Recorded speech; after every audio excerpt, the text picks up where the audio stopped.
famous, popular intellectuals in China in arguing the world now is governed by three forces, like a tripod, like three forces. Because three legs are more stable than two or one. What are these three tripods? North America, European community, and East Asia. I said, how about India? Well, we have to recognize India is rising, maybe four. How about the more recent idea about BRIC, Brazil, Russia, so the Latin American countries and so forth.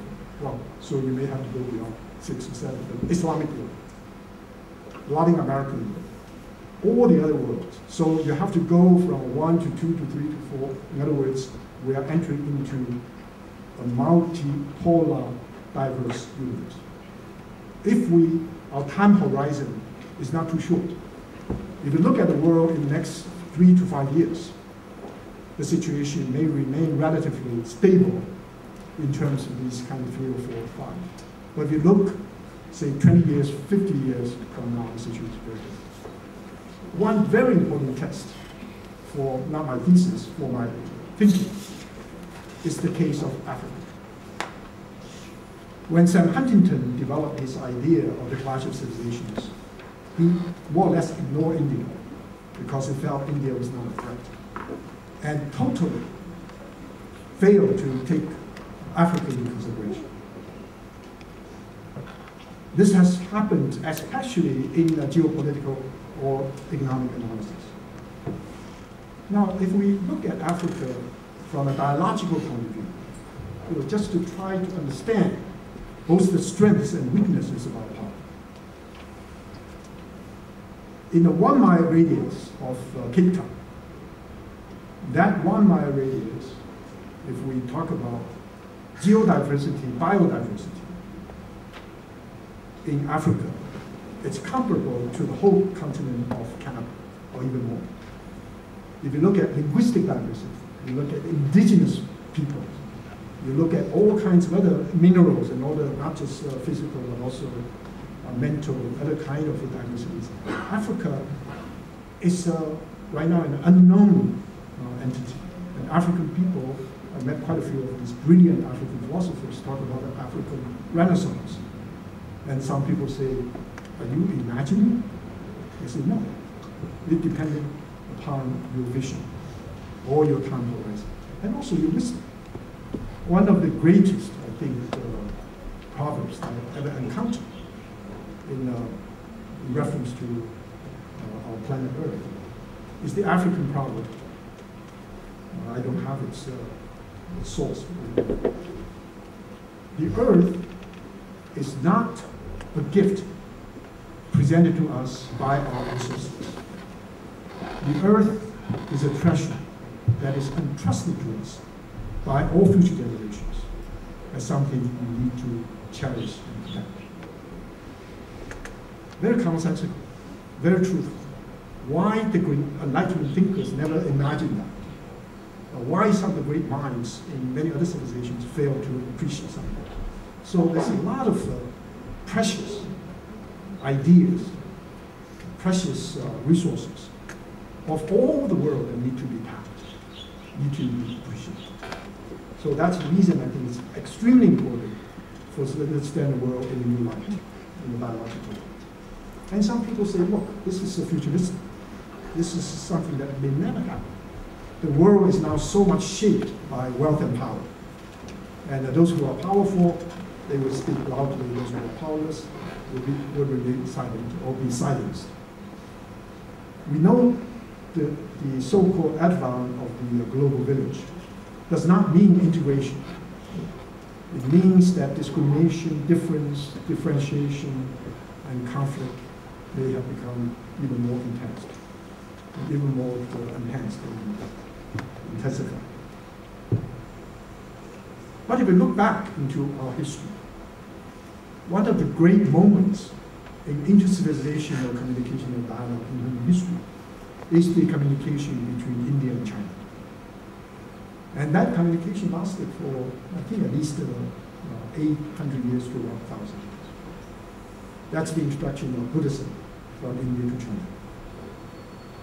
Buddhism didn't come to China because the missionaries wanted to present the Dharma as the way for everybody.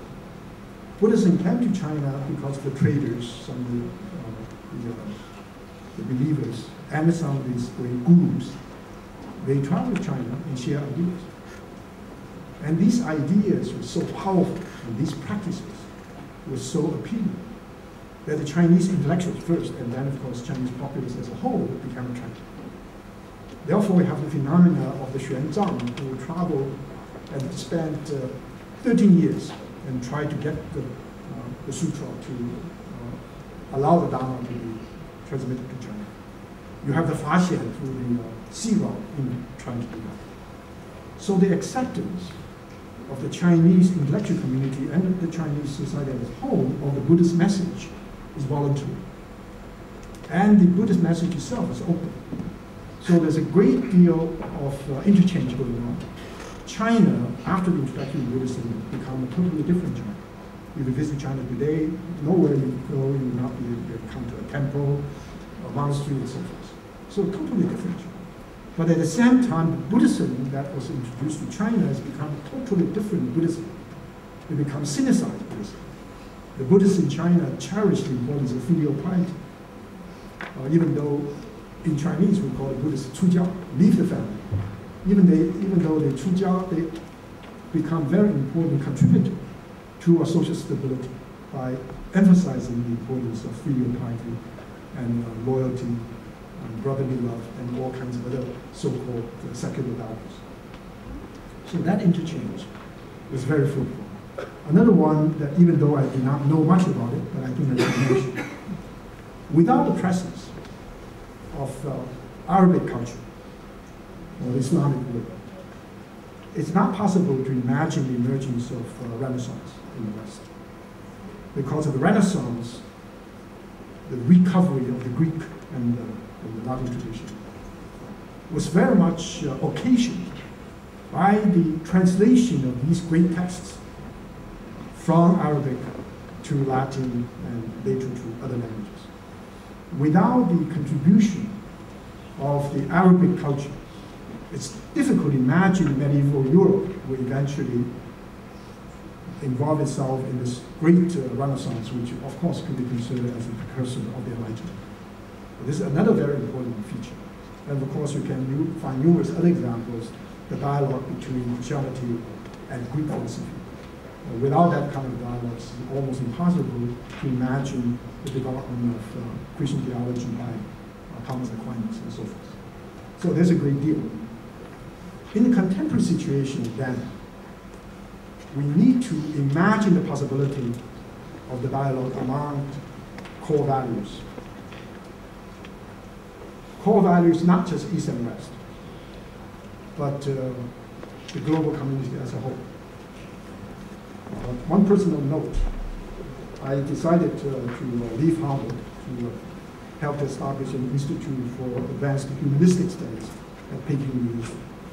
Having taught at Harvard since 1981, it's not easy to leave my home, so to speak. But one of the reasons that I believe the time is right for me, at least to explore the possibility of a new kind of a dialogical situation in China. For example, one of the centers of this institute will be a center of dialogical civilization. And the center, hopefully, will focus its attention, at least in the initial stage, between Chinese culture, Confucianism in particular, and Islamic world on one hand, and India on the other. I've been very deeply involved with the Islamic Confucian dialogue, as some of you may know. I began that in 1994 at Harvard. 13 scholars from the Islamic side, 13 scholars from the Confucian side. And Hussein Nasser was my dialogical partner.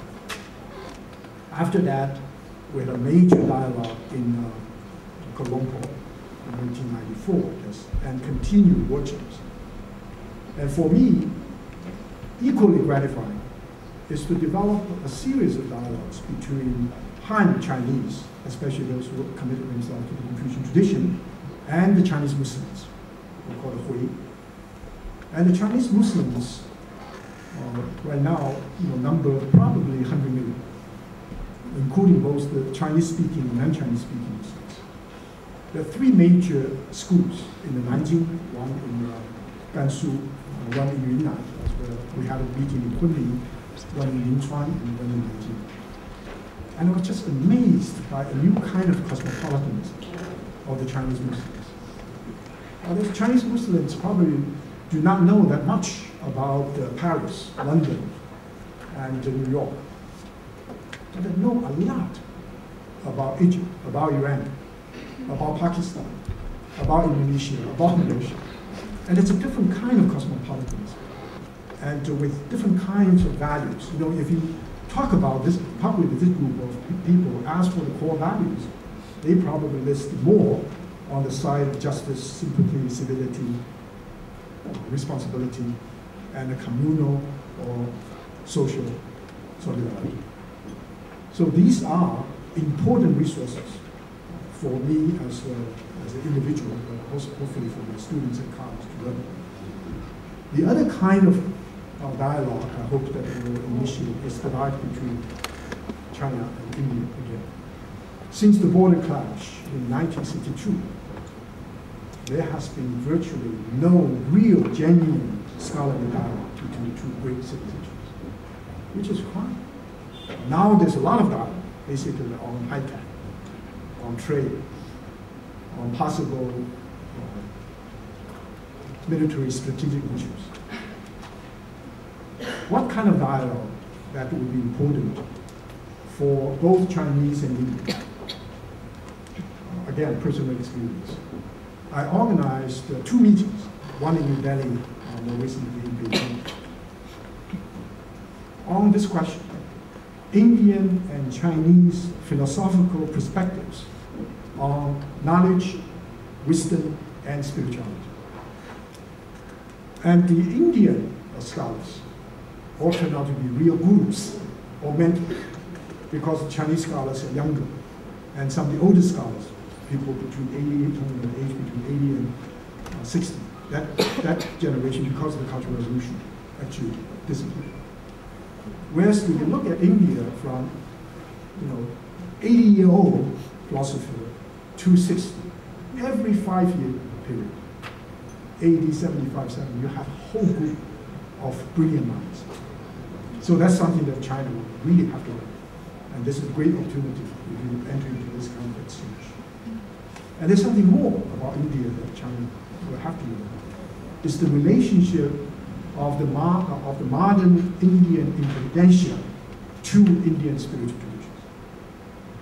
And Gandhi, of course, is an example beyond imagination, in terms of actual experience beyond the imagination of some Chinese intellectuals. But even Nehru made it very clear that if there's a real conflict between Indian spirituality and the Western ideas, the choice is very clear.